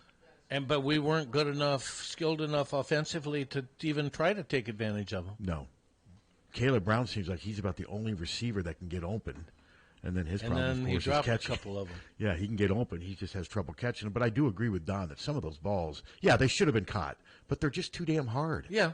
I don't know why. I mean, Deacon I feel bad for Deacon. He was thrust into a situation he wasn't ready for. And it's not his fault that they trotted him out there every week. It's not his fault that he beat Joe Levis out during spring ball. And he did help us win some games. I mean, he did a few good things. Well, he did. In those games, though, it's more he didn't do enough to lose the game. That's right. That's kind of. And I'm not. I just feel bad being critical, but this is big time football. These are adults. Deacon's a big. Man, that car is flying up the road. It came flying down. Yeah. It came flying down. Then all of a sudden, it just went shooting back up. By the way, police have a situation at the Cedar Rapids Bank and Trust this morning. They were called to the bank around 9:15. They're not confirming the reason, but they say there's no threat to the public. But there's a situation. Well, that's vague. Well, and there's never a threat to the public until there's a threat to the public. And here's from Channel 2. They're still working on details. Okay, so something's going on there. Okay, well, I'm sure you'll keep us informed. Somebody will. Because you got police reports coming up. Yeah. Somebody will keep us informed. I'm hungry. I'm hungry, too. Yeah, I could eat. I'm hungry. Yeah. And Water Horse is on at 11:15 today, so I'll watch that one. Followed by Radio, the movie Radio. That's a good movie too. It's a good AM or FM. It's a true story about a special needs shortwave. about a high school that kind of embraced this person with special needs back in the 70s and 80s and 90s, and it's a good movie. But no, Water Horse at 11:15. If anybody has 2 hours to kill today watching a great movie, I'll definitely be there watching. Got nothing else to do. I mean, the basketball game last night, the men, I mean, they played hard. It just never felt like they were going to win. No, I only saw the first half, and, I said, I don't feel good about this. We're playing hard, but I just... Sanford he was hot early, but didn't score in the second half. Yeah. Patrick's really struggling. He was 2 for 9, and Fran took him out a lot, too. DeSante Bowen actually played well down the stretch, made a couple of aggressive drives to the basket. Harty didn't have a real good game. Tony played real well. He had 25. Tony looked like a really good guard. Now, they're 0-3 for the set. They were 0-3 at this time last year, but then they won their next 4, and then 7 out of 9. But, like I wrote in my story, that was with Chris Murray, Philip Rebracha, and Connor McCaffrey, an All-American, a fifth-year senior, and a sixth-year senior. They don't have that this year. This is a completely different team, and I'm not saying it's a crisis, but they got to go 10-7 just to be 500. I don't know if this team's capable of that. I didn't think last year's team would rebound the way it did, but when you look back at it, I mean, Chris Murray was a third-team All-American. They don't have a third-team All-American on this roster. No, they don't. They don't have anyone close to being that. Owen Freeman might be their best player. Well, he had a double-double again last night, He had 14 and 13. He might be their best player right now. Yeah. He's consistent. He had a time where he committed a turnover, but instead of sulking, he stayed with it and blocked the shot at the rim. He was very impressive. I mean, he really was. And like I said, Tony was really good. They've got some okay pieces. It's just right now it's just not coming together because I don't think that's a great Wisconsin team at all. I think it's an okay team. They seem maybe better than they were last year. Maybe, but they don't really impress me that much. Nobody. I mean, God, Northwestern got destroyed by Illinois, and Illinois is missing its best player. Yeah. It was a 30-point game. I mean, Northwestern looked horrible. Maryland, I've watched them play. They look horrible. I just don't think outside of, I think Illinois, Purdue, and Michigan State are probably the 3 best teams in the conference. Other than them, I think everybody's very beatable and very compromised in some ways. Including us. Oh, yeah, definitely including Iowa. Like I said, they got a lot of work cut out for them to make the tournament. But I guarantee Fran's not going to panic. All Fran's worried about now is beating Rutgers on Saturday. I think they will. I've watched Rutgers play. They're not very good. They can't score. They got a great recruiting class coming in, but those guys are in high school. They're not going to be playing Saturday. I think Iowa wins this game because I just think Rutgers' inability to score is a problem. Clifford Morey is a great talent, great athlete, great shot blocker, but he's no better offensively than he was 2 or 3 years ago, and they just can't shoot. Their best shooter now plays for Connecticut, that Spencer kid. Yeah. So, but I'll be surprised if Iowa loses Saturday. And, boy, 11 o'clock tip-off on a Saturday. Isn't that great? So will we do a show? I guess we could do a show. I could come in a little early, but if I leave here at 10, that should still have enough time to get over there. I may leave a little early. Then if that's the case, then I can go straight from here, drop Wapsie off, and pick up Ann. Yeah, maybe we'll go from like 8:45 to 9:45 Saturday. And who's going to fill the last 15 minutes? Hello, Hunter. Call Hunter in. Is it his day off? Yeah, call him in. Call him in. Hello. Good morning, gentlemen. It's John Ball. Hi, John. Call in about the Iowa women's game, which we had the privilege of being at. I'm assuming you were, Tom. You betcha. You bet. The crowd was electric, I thought. It was just, you can feel every time they play, there's just a certain vibe there that really makes you feel good. And I will say, though, Caitlin, if she doesn't get any help here, she can't carry the load totally. We've got some missing pieces there that aren't coming through. Well, she got over half of the team's points, and that is not typically when that happens. We don't win the game, and we almost didn't last night. Yeah. She single-handedly put the team on her shoulders and carried them through, obviously. But I think except for Hannah, our inside post game is really lacking, and I don't know what's going to happen there because I don't know if Jan Jensen and the staff can do miracles like they did with Susano and. Well, our two biggest gals played very sparingly last night. It's all about the matchups. Part of that's about the matchups and the way they're playing. That too. Addie O'Grady's not playing hardly at all right now. No. No, she's just not. She's been a very big disappointment, and I don't know that her time's going to increase any at all. To tell you the truth, because she was a big time recruit. She was a top 50 recruit, if I remember correctly. Well, I know. Out of Colorado. She's very passive. Mm-hmm. And she gets beat on the baseline a lot. It's just, I don't know. It's going to be difficult. And I think Kylie Feuerbach should play more. That's my own personal opinion. I don't think she gets as many consistent minutes as she should, because I think she can defend, and I think she can score. But and Taylor McCabe didn't play. No, and I think they've got to find some minutes for her, because she could end up transferring, going into the portal, because this is her second year. Yeah, and I think she's a talent. I do too. She can shoot. I just don't. And I know Lisa's very high on Molly Davis. I'm lukewarm on her, frankly, even though she's a tough kid. I just don't. I think that she doesn't bring as much to the table, I think, as some of the others could. But that's my personal opinion. Yeah, they don't really have a reliable second scoring option right now. Last year, Susanna was good for 18 to 25 every game. Well, Hannah's 15. She's close. Yeah, but she has games where she doesn't score that much too. She's playing out of position, but they just don't have that reliable second scoring option. Hannah is not Monica Susano.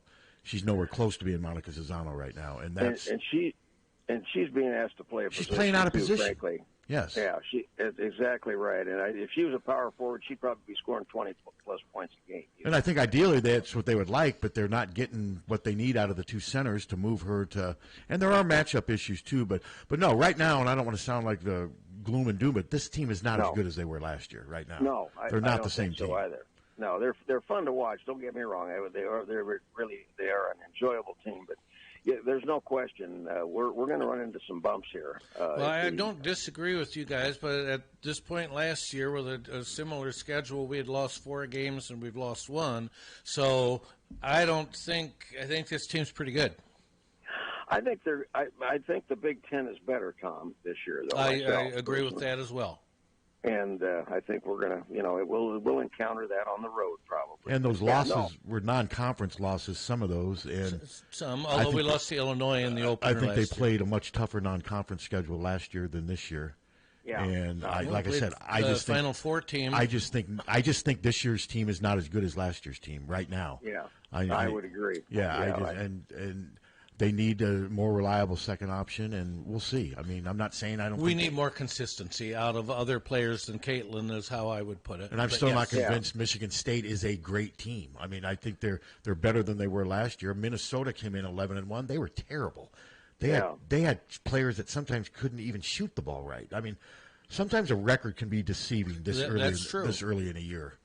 Well, we were hitting on all cylinders against Minnesota. I mean, we had everybody. And they're not very good. Yeah, and you're right. They're probably they're not there yet. Well, then you say Hannah's 14, 15. What did McKenna Warnock average last year? 12, 13 points a game? Yeah, easily. Yeah, so she was almost what Hannah is now, and she was their third option at times. Yeah. So I just that would be my only concern is Caitlin's having to do so much for them to beat what I think right now are maybe average to slightly a better average Big Ten. They haven't played the best teams in the Big Ten yet. No. They haven't played Michigan. They haven't played Indiana. They haven't played Maryland. So we'll see. Or Ohio State. Or Ohio State. I forgot about Ohio State too. Yeah. So we get the most out of the least talent I think of any team around. Quite truthfully. I think that's a fair assessment. Yeah, but anyway. Hey Tom, I was going to tell you, I saw you on KWWL. Yeah. When they were interviewing you down there at the game, you had a nice bottle in your hand. I did. You gave a good interview. A bottle of beer, not anything else. And I was interviewed by KCRG in the Cedar Rapids airport before we left. Oh, were you? Yeah. Okay. So I was the go-to guy, I guess. Yeah, you're the man. I guess, whatever. Yeah. All right, gentlemen. Thanks, John. Thanks, Johnny. Thanks, fellas. Talk to you later. Bye-bye. Nothing I like more than seeing an interview of some fan getting ready to fly on a plane to a bowl game. That is cutting-edge journalism, isn't it? Yeah, well, I guess you didn't see it then. Yeah. I did see it. Somebody sent it to me, and I clicked on it, and I'm like, oh, wow, that's just riveting.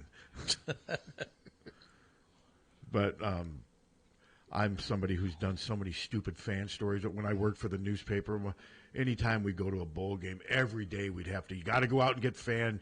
I hated doing fan stories. I'll bet. You're fans. And the Hawkeye huddles and stuff, covering that stuff, I never understood that. We don't go to the huddles anymore. Brian Hurley did. He went to the huddle for us. Oh, I met Brian Hurley. Where'd you see him? At the pub, and it was a swarm event.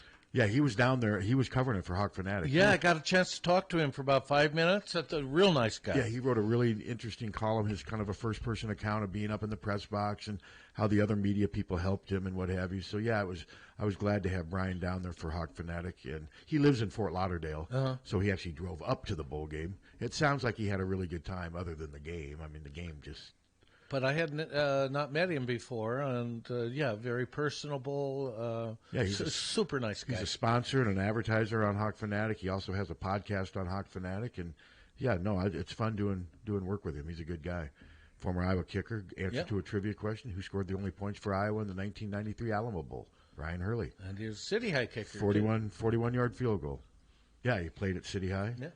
And I was a kicker for Iowa. So, yeah, I know he enjoyed it. I just wish the game would have been a little bit more competitive. Oh, boy. I mean, that second half was torture. It sure was. And I generally don't sit there when I'm watching a game and think, God, this has got to get over. But while watching that game, I was sitting there saying, please, hurry up. Because we knew we weren't going to score. Yeah, I thought at least we'd get one freaking field goal. At second half, I didn't. No. They couldn't do anything. Lane has had those nice runs, but that was against a prevent defense. But what's impressive about it was just what he showed that he could do. At least he can move. I mean, I think, and I don't want to get too personal with Deacon, I think Deacon's got to get in better shape. Well, I think that's I think he looks overweight. I mean, like when he started kind of running after the pick six guy, he had no chance of getting him, but you could just see he was lumbering. He looks like he could drop 20 or 30 pounds, and it's just strange to see somebody that age at a Division I football program playing a skill position who's overweight.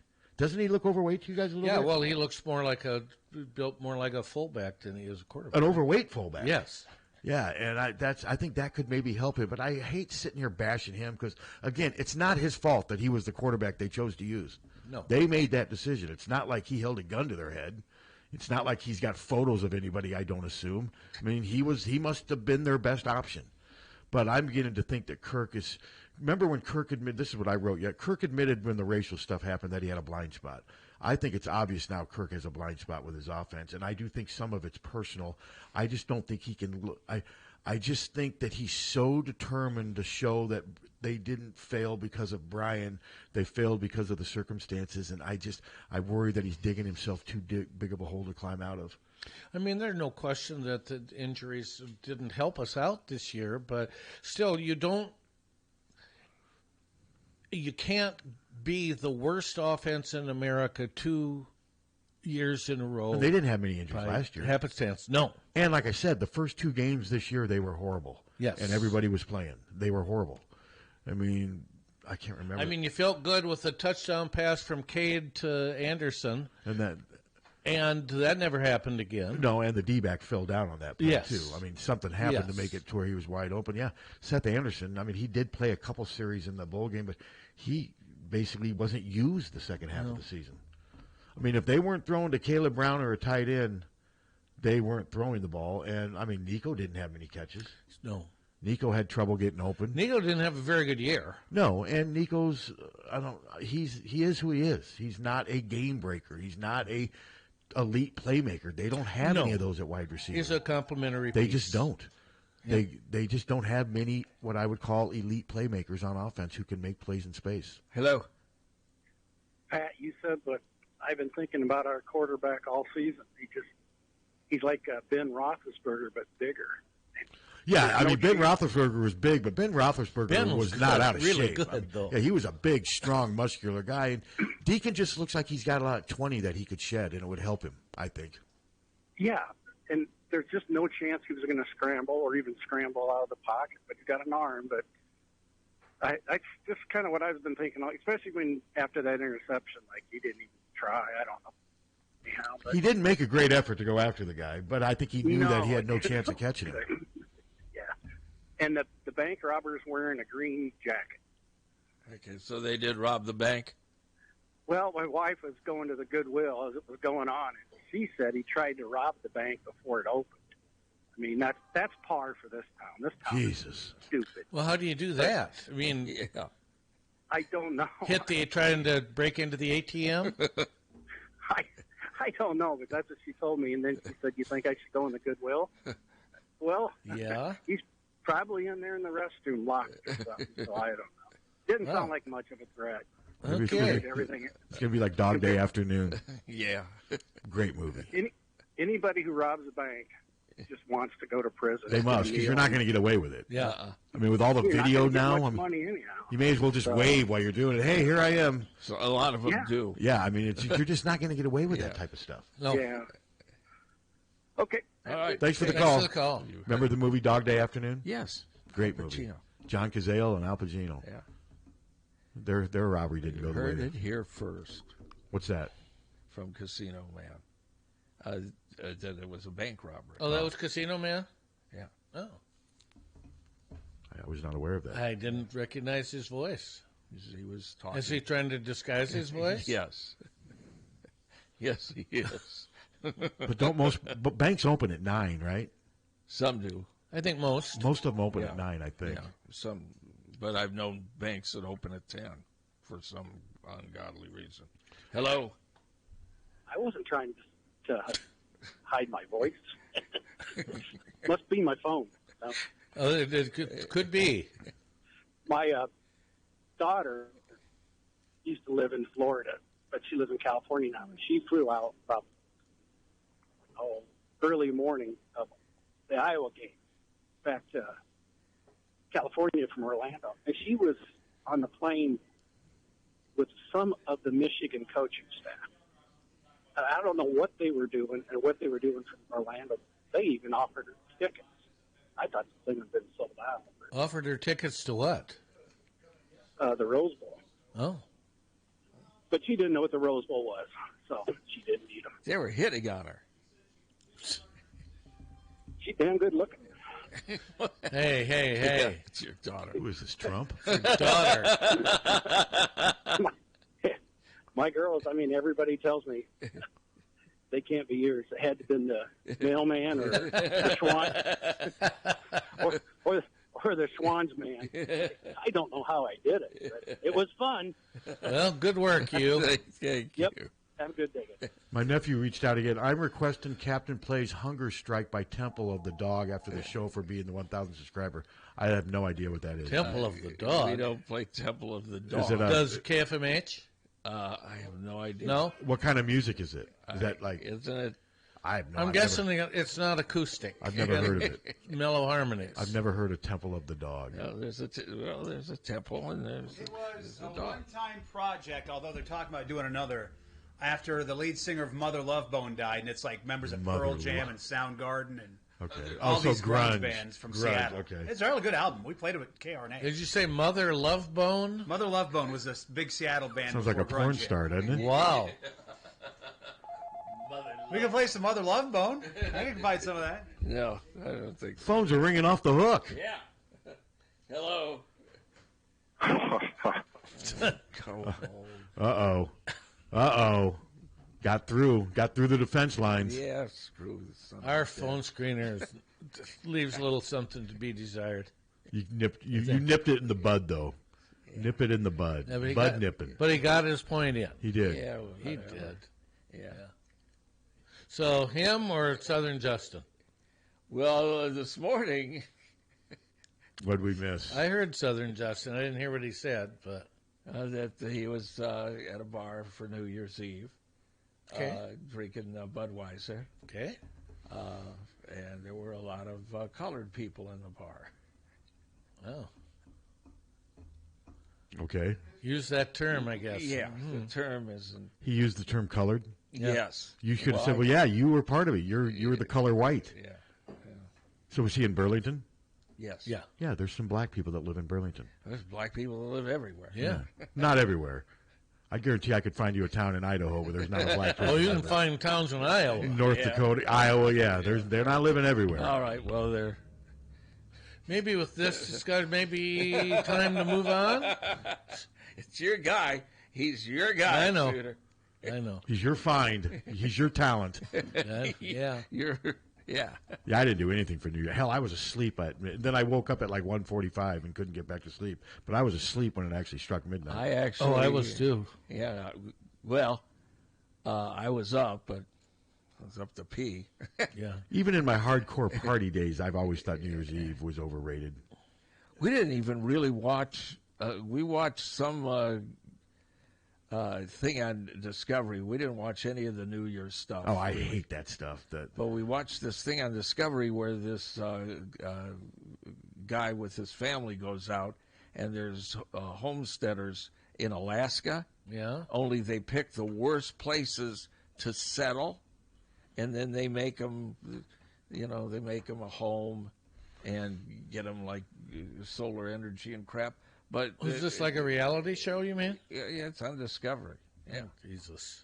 And this one guy goes, yeah, it's winter here, 10 months out of the year. Well, why in the hell, if you could settle, I mean, there's normal places in Alaska.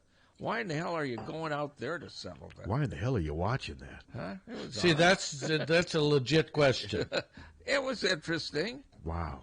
Okay. Well, it was interesting. It was in Yeah, but color. don't you also like that stuff with like Anderson Cooper on New Year's Eve, don't you? Don't you watch? I used to. I didn't watch it this year. I don't know how people can watch that stuff. I didn't watch it this year. Mind-numbing. See, we went to Maggiano's, Little Italy, and had a wonderful meal. What'd you get? Well, I couldn't decide what to get, so I got spaghetti and meatballs, which was just fabulous. My brother-in-law got lasagna, which was incredible. His wife got some mussels and some other crap. And we had aerosol cheese and Ritz crackers. Did you? No. We had prime rib. I can't even remember what I had for New Year's Eve. And it was damn good. We got that rib roast at Red Garden. God, it was good. And it took Jan like maybe... Well, you got like 3 meals out of that, didn't you? Easy, yeah. Yeah. Yeah, it was really good. I made ribs 2 days ago and just finished the second half of them last night. They were good. St. Louis spare ribs. They were really good. We had that and stuffing. And then yesterday I went to Midtown for breakfast. Yeah. It was good. Good Got breakfast. Got the Supreme Skillet. That's kind of my go-to. I've had that before, but without the egg. So basically you just ate. So the waitress come up and sing some of the Supreme's greatest She hits? did not. So basically you had potatoes with stuff on it. With cheese and meat on it. Yeah. Yeah. Okay. Yeah, see, I love the eggs on top. I just don't like eggs. Whether their skillets are good. Jan gets them. She likes them.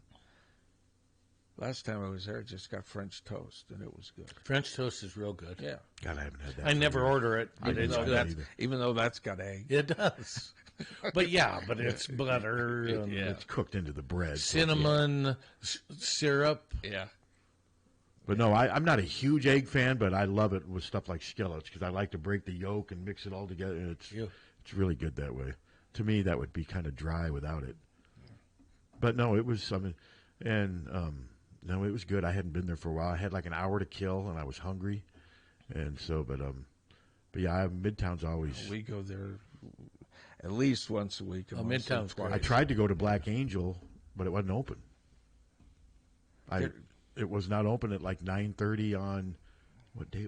This would have been yesterday. It was not open when I went there, which I thought was kind of weird. That's on the 2nd of January. People can have some funky hours. Yeah, I think it was about 9:30 or so, what have you. But no, Midtown obviously filled the void. It was good. So, but yeah, we'll have Don on. I've got to talk to Adam too. I'll try to get Adam on maybe next Wednesday or Friday. Get a few more. Let's get this Rutgers game in right now. I'll tell you, boy, what I posted for basketball did not move any traffic. Right now, there's just kind of a disconnect with basketball. Well, the interest is on the women's side. I feel bad for, for the players. But I do too. They're going to have to win a couple games that fans don't expect them to win, I think, to really galvanize the fans, obviously. Hello.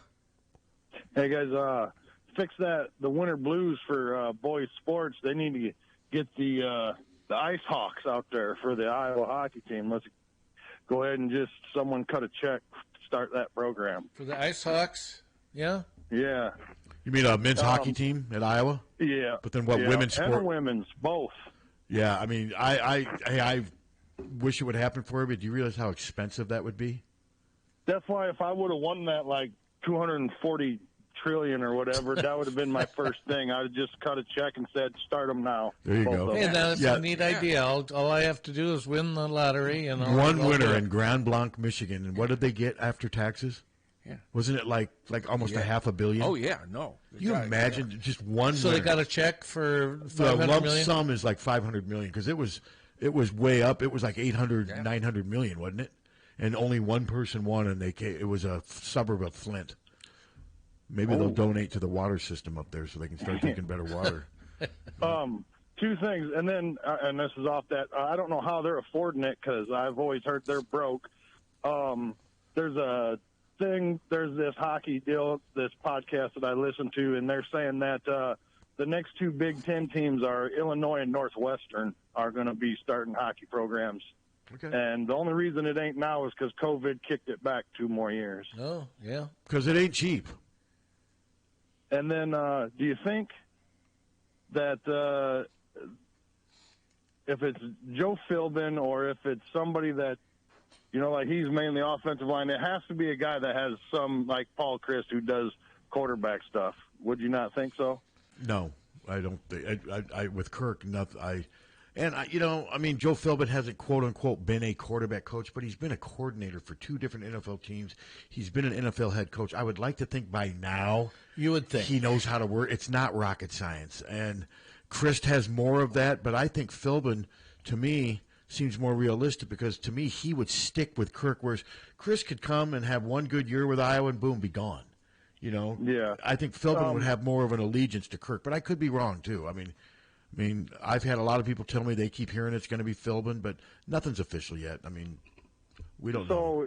So with that, because I read that it was on somebody's Twitter thing that Tyler Barnes said that the quarterback from Florida, he's really raw with his fundamentals and passing ability, but his athletic ability can't be, overlooked or whatever. And I'm like, well, then, obviously we need somebody here that knows what the hell's going on because I don't think John Budmeyer knows what he's doing apparently. Yeah, I can't say. But it's hard to say. Obviously, the results on the field have not been very good since John's been here. No, not his fault completely either. All right, guys, have a good one. You too. Thanks for the call. But there hasn't been one Iowa offensive coordinator, Kirk, that has excelled and that fans have embraced. And rarely, maybe 2002 is the only year where the offense has been the strength of the team. That's Brad Banks, and it's just not part of Kirk's fiber right now. I mean, I just don't think Kirk's going to make wholesale changes because he's not going to admit that his way doesn't work. And I still think he's determined to show that injuries are what caused the season to go off the rails. And so we'll see. And I just hope when Kirk makes this hire, he's doing it as an objective head coach rather than a frustrated father, if that makes sense to you guys. It makes a lot of sense. Because if he does it as a frustrated father, that's not good. Then it's not going to work. And I'm not saying he would hire Joe Philbin as a frustrated father. Joe Philbin might be the best they can get. Joe Philbin's more than qualified for this job. But I don't think he's going to be someone. I don't think that's going to light the fans on fire. No. But I think it's. I think the only thing that would light the fans. I don't think Paul Christ would light a lot of the fans on fire. Maybe a little more than Philbin, just because he was the Wisconsin head coach. But he did get fired at Wisconsin because of his offense and his quarterbacks. That's what ultimately led to his demise. The defense was fine. The defense was the strength of their team. He got fired because his offenses were starting to underproduce. And his team was clearly going downhill. The program was going in the wrong direction. That's right. So that's why the Chris thing, I think it would be more of he's got a bigger name than Philbin. He's been in the college game, obviously, a lot more recently than Philbin. To me, though, Philbin just seems to fit the Kirk puzzle, if that makes sense. Yeah. And I'm not saying it's going to be Philbin's job. I'm not saying that. I've had several people tell me, though, that's what they're hearing. That they're hearing from, and these are people really big Hawkeye fans that, they follow a lot of stuff. That's just the rumblings they're hearing. But sometimes rumors also take on a life of their own, and they may not be true. There was some, I don't know, it was some publication I never heard of, and maybe it's a satire or something, but they had Philbin being considered, and they had a photo of Regis Philbin. Well, the BadgerNotes.com has already written a story saying that it's Philbin and that Christ is no longer in the running, and they based it on what they said was a very reliable source from Wisconsin, close to Christ. They said that Christ, but the story was wrong in the fact that it also said that Christ had been listed as a finalist. No finalist has been listed. Kirk's not going to do it that way. No. He's going to do this all under wraps, which is his prerogative.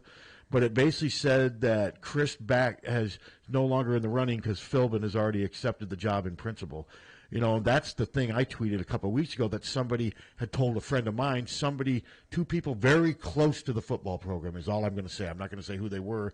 They told my buddy that Philbin had agreed in principle. This was 2 or 3 weeks ago. Mm-hmm. And like I said, I'm not ready to confirm anything like that. And anybody in the Iowa media that tells you that they know what's going on, they're lying. Nobody knows for sure what's going on right now, and that's Kirk's prerogative to keep it that way. And Sure. he should keep it that way. You bet. Not everything has to be transparent, and not everything has to be public while you're working. Sooner or later, we're going to know who this is. I don't think it's going to stretch to February. I don't think it'll take that long. Because let's face it, guys, I don't think there's a long line of top-notch offensive coordinators lining up for the Iowa job. Do you? I don't know. I would be stunned if there were. I mean, the circumstances are so odd. You know, replacing a guy's son and who was making $850. I mean, Ryan Grubb at Washington makes $2 million a year. Yeah. I mean, I would be stunned if they were able to get somebody from a comparable Power 5 program to come here under the circumstances. No, I wouldn't expect that if at he all. does it, man, more power to him. But I just don't expect that.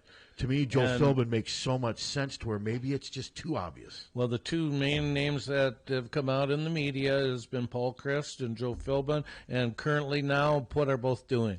They're advisors. That's part of the reason they're both on there. And also, the media tends to report on itself, too. Oh, sure. The media feeds off each other. Yep. But there was people saying that Scott Frost was in the running. I mean, was being considered. That I would be stunned if there was ever any truth I just to that. started laughing when I saw that. Because first of all, I don't think Scott Frost and Kirk would ever work together. Never. I don't think there's a mutual respect. And I don't know if Scott Frost has the kind of work ethic that Kirk wants, from what I've heard. You know? But that, to me, though, just shows you some of the wild stuff that's out there.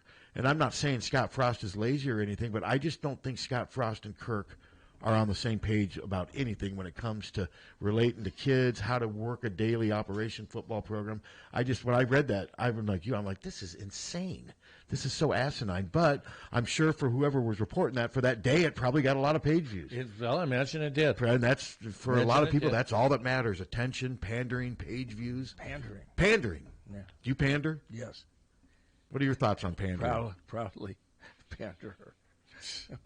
Are you a proud panderer? Well, I begged for one more. And my nephew came through. Yeah. So we need more people now to come through. I want to see. All right, let's get that baby monetized. Let's go. He said since you're not going to play a song, he's going to unsubscribe to take you back below 1,000. So what's the weather like? How warm is it supposed to get today? 36. And then what about tomorrow? 32. Okay. 36 Friday, 37 Saturday, mid-30s Sunday, and then some rain and snow Monday, and snow likely on Tuesday. But still, though, That's pretty mild winter for January. Yeah. Before you know it, we're going to be halfway through January. You watch, it'll be the worst March ever. March and April will just be frozen tundra. And I still haven't had to wear anything other than a hoodie as far as to keep me warm. I'll probably go for a walk outside. I get cold. I got my winter coat on. Well, you do that in the summer. Well, it's cold. We'll be back. Have we? Trying to think if we covered it. I mean, the wrestling had the soldier salute. You saw what happened with the one Ferrari brother flipping off. Hell? He just lost his cool. He issued some type of apology on Instagram because he took an official visit to Iowa, and the hope is that all three brothers come here. Obviously, there's some baggage with some of them, and he did not handle that situation very well at all. Doesn't sound like he did. And you have to wonder about the environment in the Iowa wrestling room if all those guys are in there, because Yeah, that just was not a good look. No. And, he's got a past where he's, I don't know. It's going to be interesting to see. But, I mean, Iowa, they're trying to figure out a way to stay, at least within striking distance of Penn State. And it takes talent. And these guys are obviously very talented. But where does the talent outweigh the risk? You know what I mean? Well, culture. Yeah, and it's going to be an interesting word of the year. It's going to be interesting to see how they move forward because Penn State looks loaded this year. Yeah. Just loaded. Yeah, they do. So, and I'll tell you, for the one Ferrari who did the splits and flipped everybody off, he was a former NCAA champion. He barely beat the Iowa guy, Glazier. It was a close match. So I was surprised that it was that close, but he also hasn't wrestled competitively for a while. But that was just not a good look. Yeah. It was just not a good look to be flipping off the fans, and that's never a good idea. No. No, it's not. So, we done? We are done. Yes, we're done. All right. Big thanks to Don Patterson, of course. We'll have him again on Monday to break down the national championship. And if there's been any Iowa news between now and then, we'll address that too. Okay, sounds good. HawkFanatic.com. Check it out. It's free. From the Harty and Stalker Studios in the heart of the Hawkeye Nation, this is the mighty 1630